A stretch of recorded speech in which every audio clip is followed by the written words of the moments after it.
Celestial blessings, this is Helen Demetriou, and today I'm going to talk about something that I receive a lot of emails about, especially from my latest videos, and it's to answer the questions and the worries that people have expressed to me. And in this video I'm going to talk about when you feel the gods have deserted you, and this is in relation to one of my last videos, which is about when the gods leave you, when you feel that the gods have left you.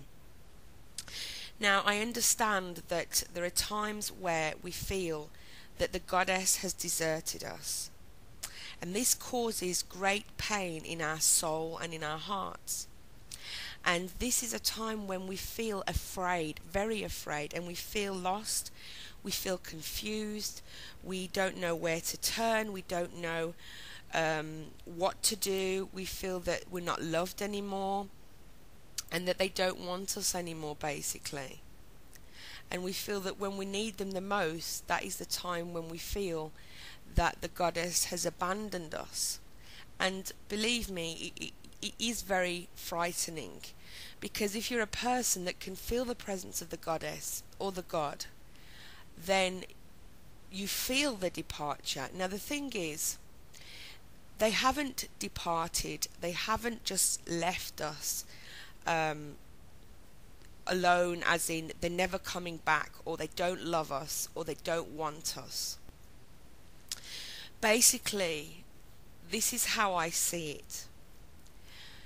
Imagine when you're going to school and your first day of school, and your parents, they take you to the school gate and they kiss you goodbye and they tell you have a nice day, and you're little and you're crying and you're clinging to your mummy and your daddy, and they're telling you it's okay, mummy and daddy will be here to pick you up when school finishes. And you walk into the classroom, you don't know anybody, and you feel alone and you're nervous and you're still teary and you're going to break into tears any moment, and you feel very, very alone. Well, the god and the goddess is like the mother and the mother and the father in this scenario, and you are the child. But this is where the mystery lies. When you walk into that classroom, you have a teacher, and in reality the goddess is the teacher, but you just don't recognize it because she's come to you as a different archetype. Now it's like going out into life. The goddess is life, the teacher is life, life is your teacher, and life is the goddess in her different forms. Now you are left alone, and there is a reason for this.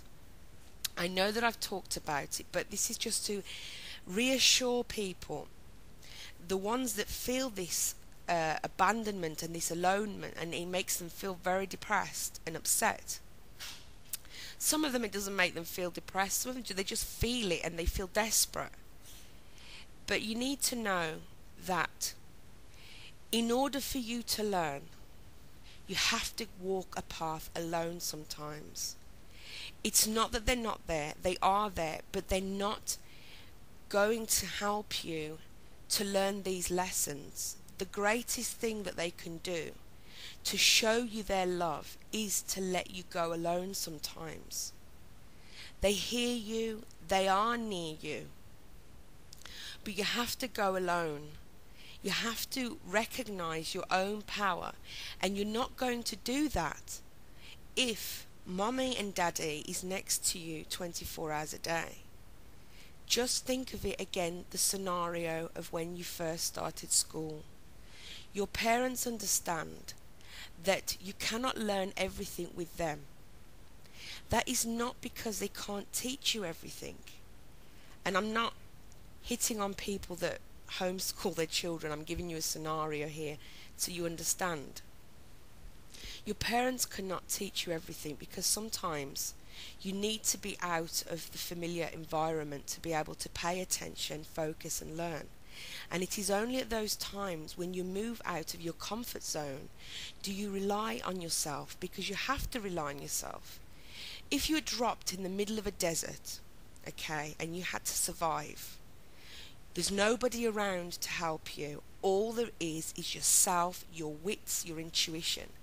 And you think, okay, what have I got? I don't have any tools with me. I have nothing. I'm just me. What can I do?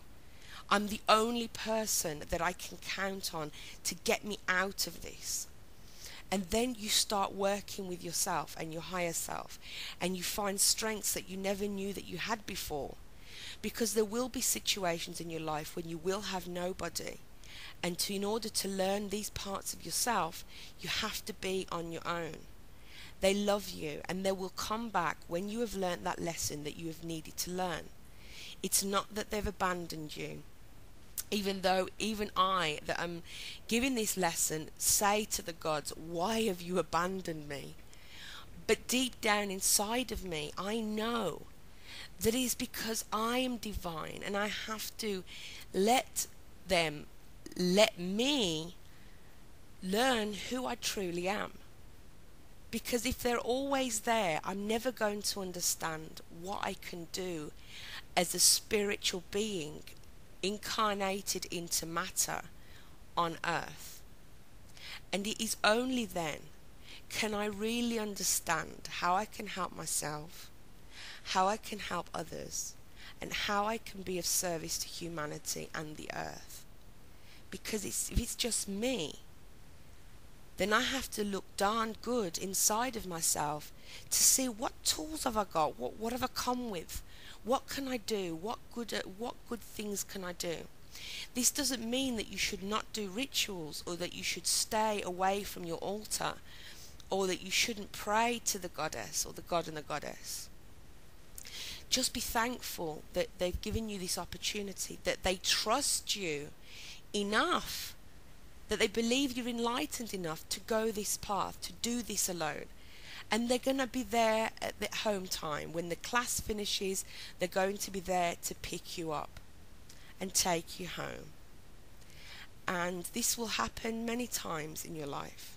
If you're completely dedicated to your path, to the god and the goddess, they will always be there at the end, and you will know what is happening. So thank you for listening. Have a beautiful day. I hope this has answered your questions. I love you very much. Bye bye.